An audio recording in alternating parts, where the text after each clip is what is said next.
This is the second video of platform independency.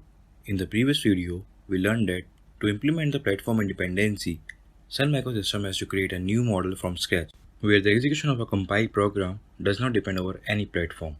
So before creating a new model, Sun Microsystem has to find out all the dependency of a program over an operating system or a platform. A language or an application has three types of dependencies over a platform: dependency of compilation, dependency of execution, dependency of resources. So Java developer have removed all this dependency, due to which the Java become a platform independent language. Now let's see all the dependencies. As first is dependency of compilation. We often think that the compilation means only converting a source code into machine code. But more specifically, compilation is a translation process where one instruction set is translated to another instruction set.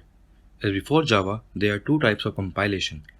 Compilation can be done by taking the instruction set of a processor or by taking the instruction set of a function. As an operating system has a set of functions, these functions basically defines the instruction set of an operating system. So, different operating system has different functions, due to which they gives different instruction set. Now let's see both these types of compilation. First is processor instruction set. In this, the language instruction set are translated into processor instruction set. Such compilation is called architecture-specific compilation, and it is mainly used in embedded systems. And the second is operating system-based compilation. In this, the language instruction set are translated into operating system instruction set, and this type of compilation is called platform-specific compilation, and this type of compilation is mainly used for general-purpose system. So for compilation, basically, we need to know these three things: source instruction set, targeted instruction set, and a file format. As we get the source instruction set from the language, but we need to know the targeted instruction set. That's why when we change the operating system, we have to change the compiler, because every operating system has a set of functions which are defined for that operating system, and that function basically defines the instruction set. Now let's talk about .exe. Most of us think that .exe is an extension which is used by Windows, but in reality, it's more than that. Basically, .exe is a file format. An operating system have the responsibility of execution of a file. So, every OS has a format of executable file. That means it can read information only in that format, and the format contains where instruction will be kept, where data will be kept, where the checksums, and many more. So, Windows created a file format .exe, and this format can only be understood by Windows only.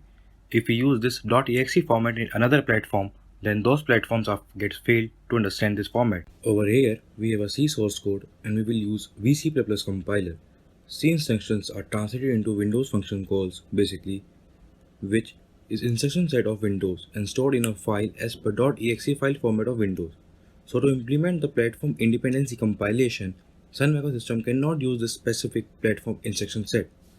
Sun Microsystem suppose they have a virtual processor which knows some instruction set and reads information at some format. These are the sets of instructions designed by Sun Microsystem. They have created their own instruction set named as JVM assembly. Basically, when we compile a Java code, it gets converted into JVM instructions assembly, which is also known as bytecode. Then they define their own file format, .class format. When the Java program gets compiled, it will get converted into .class format, so that the processor can read it. Class loading and execution mechanism, which will tells how processor will load the class. Then we have memory management execution, how memory will be allotted to the program. So these are the set of instructions designed by Sun Microsystem, which is called Java Virtual Machine.